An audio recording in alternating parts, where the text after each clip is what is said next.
In one of my previous videos, I talked about the fear of creating, how self-judgment, doubt, or even indifference can hold you back.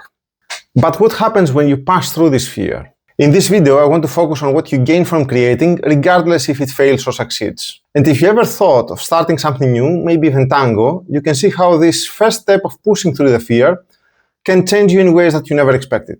Welcome to Goodnight Tango, your channel about tango in real life. I'm Christos, I'm dancing tango for 8 years now, and for the last 3 years I'm also writing about that in my blog. This channel is here to encourage you to start your own journey and hopefully be there for your first steps in it. As I explained in my previous video, whenever you want to create something new, to express an opinion, to express an idea or an emotion or whatever, you feel this fear, you feel this judgment, self-judgment, this doubt, and this can hold you back. My final advice in that video was to express yourself no matter what. Express yourself no matter if people will care about that, if people will judge it or whatever else.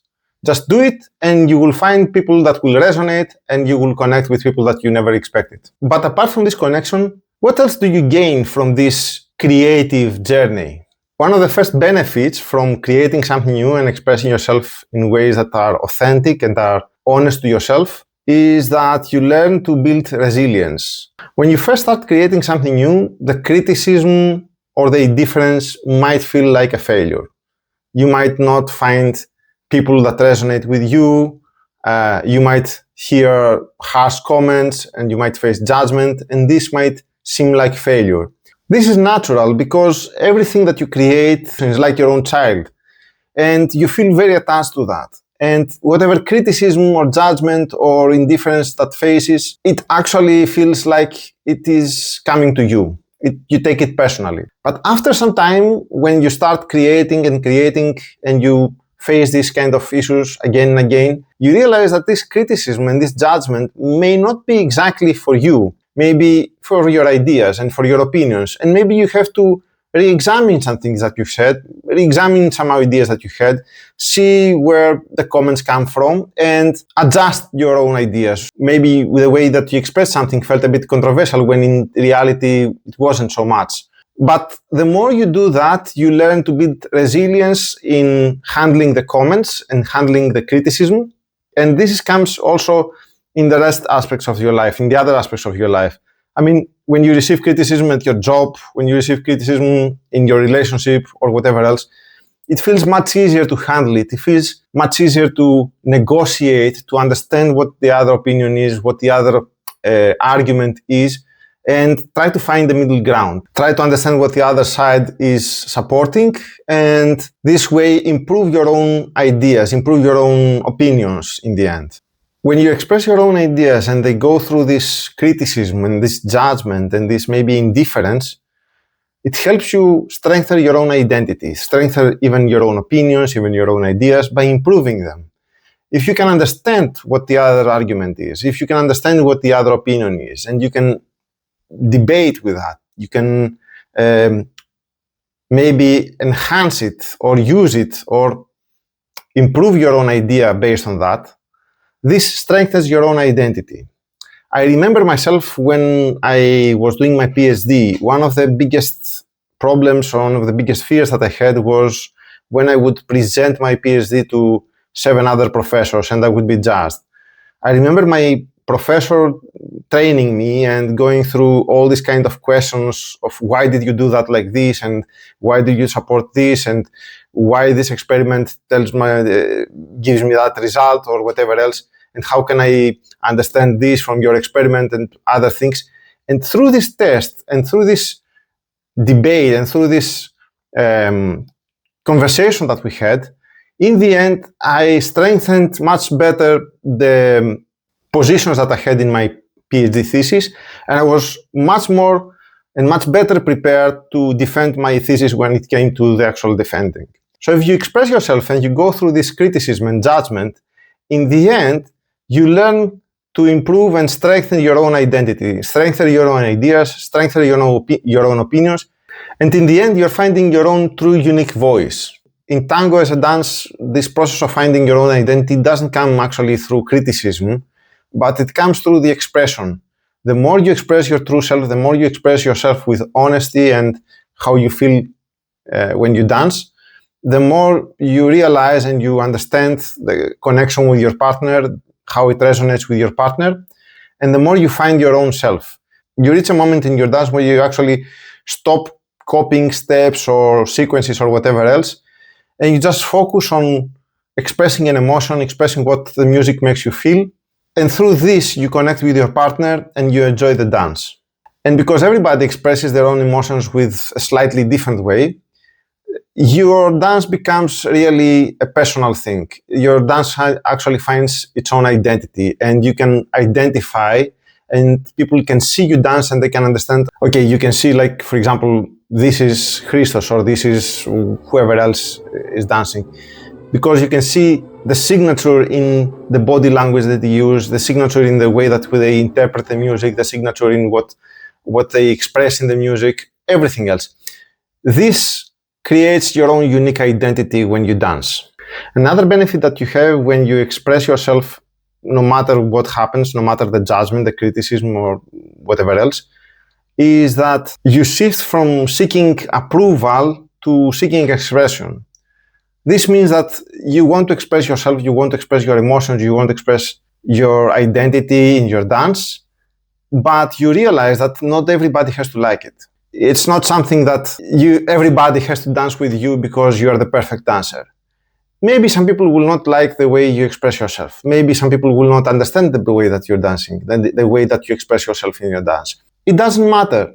You are seeking to express yourself. You're not seeking approval from your partner or from whoever other partner, whoever other dancer to tell you, okay, you're dancing well, I will dance with you. You're seeking expression, and you're seeking connection through this expression. If people understand your expression and connect with you and want to connect with you, that's fine. If not, that's fine as well. You learn to accept it. And this is a very nice way of handling maybe rejection. Because in the end, you understand that it's not about rejection. It's about just a mismatch. Your expressions don't match. Your ideas don't match. You agree to disagree. You express yourself. Some people will like it, some people will not. But in the end, what you seek is to express yourself. And through this expression, you get the joy of the experience. You experience the dance and the milonga in a much more fulfilling way. This brings me to the next point. When you start expressing yourself honestly and truly and without any inhibitions, without any fears and doubts of judgment or anything else, this is really obvious to the people. They understand that you enjoy what you do, you enjoy your dance, and it resonates with some people. And what also happens is that it inspires some people. You know, obviously, not everybody is in the same place in their journey. Those who have gone through these fears and have managed to learn to express themselves no matter what, they somehow attract the attention from the other people. It doesn't have to be by showing off or whatever else. They attract the attention because people outside can see the connection, can see the emotion, can see the expression that you have. And they get inspired. If people are earlier in their journey and they are afraid to look bad or they're afraid to express an emotion because they feel uncomfortable or whatever else, they see your dance and they see how you do it and they get inspired. They understand that, okay, if I want to enjoy the dance, I need to break through this barrier. I need to break through this fear and go beyond that. So even if you don't know it, even if you don't really see it, you are actually inspiring other people to follow through. I can see it in myself. When I was younger in the milongas, I was watching people dancing and I was always feeling amazed. And sometimes I was feeling amazed by people who were dancing and they didn't look like the rest of the people. They had their own, identity, their own unique personality in the dance. For example, I remember myself when I first saw Horacio Godoy in a performance, and I was thinking, this is so unique. His way of dancing is so unique. You don't see it anywhere else. But he dares to break the mold. He dares to do things that nobody else does. He dares to even break his own posture, break his own body posture. And this somehow resonates with the music, somehow binds with the music, somehow connects with the partner, somehow expresses the emotion. So I got inspired and I said, okay, if somebody like Horacio Godoy can do that, why shouldn't I have permission to do that myself? Why shouldn't I be able to express myself in the way that I feel comfortable? The final benefit you gain from creating, no matter what, is that you learn to face and reframe failure as part of the journey. You know, many famous artists have started without any success, without any breakthrough. Sometime after doing many trials, after putting out many books, for example, many poems, many songs, many paintings, they hit a breakthrough. They finally resonate with some people, they are understood, and they go through. When you start expressing yourself, when you create and you express yourself, this failure or this indifference or this criticism in the beginning might feel like failure, but it's not actually failure. It's actually steps in your learning process to become better, to improve your expression, and to finally reach a point where you will resonate with somebody.